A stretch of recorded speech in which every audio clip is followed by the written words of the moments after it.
So Agile, a lot of our members already are using that methodology and they see amazing results from managing their projects that way. And some are only vaguely familiar. So would you mind giving an introduction from your vantage point of what is Agile and what did it mean for you to implement this into your arsenal?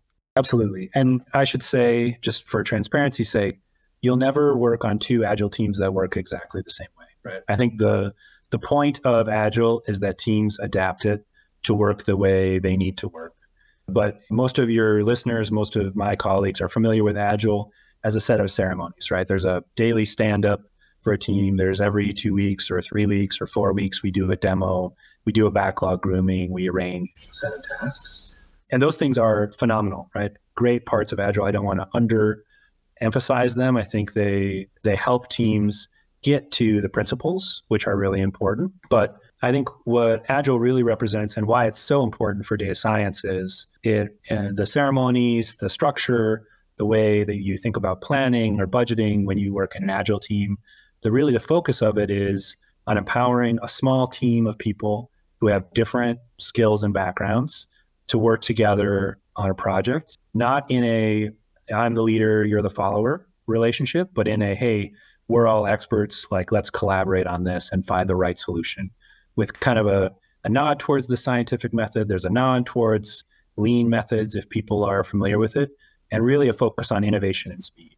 And in my mind, in data and analytics, the best projects come about not when you have one genius analyst who has built something so amazing, but when you have a genius analyst who's built something amazing and another genius analyst who looks at it and says, what if you did this part, but just turned it so that it goes like this?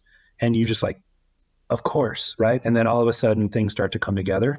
You need to create those moments of people debating and asking questions and challenging each other. And generally in analytics groups, we're really bad at that. Like we're all introverts. We all love the truth and we think that we're wrong. And so it's hard to find a comfortable way for us to debate and think constructively and creatively with each other. And I think Agile just gives like a safe space for people to do that, to say, hey, it's okay to work together. It's okay to admit that your first draft shouldn't be the final draft. And it's okay to recognize that there are many different ways to answer the same question. A business analyst's method is different from a data scientist's method, is different from a data engineer's method. And all those ways can matter. And the right product is something we build out of those different pieces as they're useful.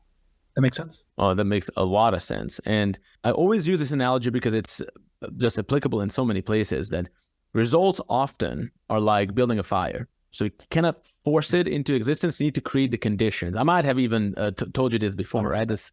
Right? In the case of a fire is the flammable object, heat and oxygen.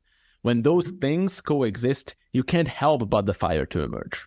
It just does. Right? And if anything is missing, it just won't be there. However hard you're trying. Now, as a leader, and we found this with our clients, but also with our own business, that it's almost like as a leader, your responsibility is to create those right conditions for the inspiration to strike. It's kind of like, I think it was Benjamin Franklin, I hope he was, who was running with the key on the kite for the lightning to hit, right? You just need to create those ceremonies. So without you revealing too much about your secret sauce, right? What are your favorite ceremonies in your Agile project management? I know that every company is different, every team is different, but do you have any favorite highlights that you might be able to share with our listeners? Oh, 100%. I mean, a very easy question for me to answer. The Agile ceremony that's number one for me is retrospective, which is, for those who aren't familiar, it's a very simple ceremony where a team sits together and says, okay, let's look back on the project we just completed. What went well? What did not go well? What should we do differently next time? What should we stop doing that we're doing today? There's a million different variations on, those kind of 4 general themes, different questions you can ask, different ways you can phrase it. But the idea is, hey, let's not just, push this to print and then move on and do the next thing. The idea is let's honestly talk about how we can get a little bit better the next time we do something.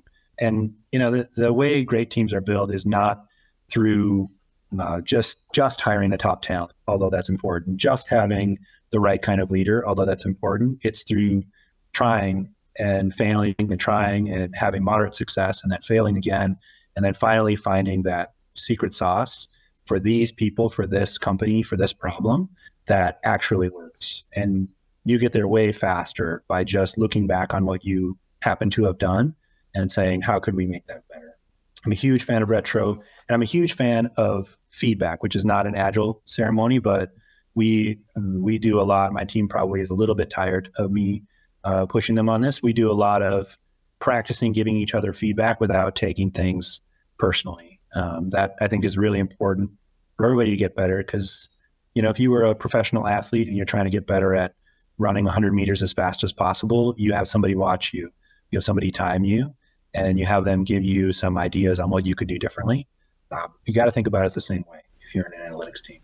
100%. Actually, feedback is so important. Actually, in my experience, doing feedback right, it takes the same principles and the same good form that it takes to be good at storytelling in general, right? It's like actually connecting with someone in a meaningful way. A lot of times, like, you have to be provocative. A good story is provocative, but it's still well received.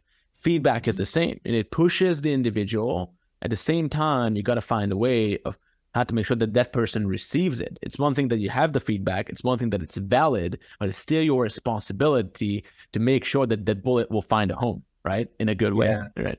That's really well said, Laz. And just to say that in a slightly different language, like in storytelling, with feedback, you have to know your audience, right? I mean, the way I give feedback to a brand new analyst on my team who's just graduated from school and this is their first job is very different from the way I give feedback to a senior manager on my team who's managing 4 people and is having trouble getting the team, up to pace, right?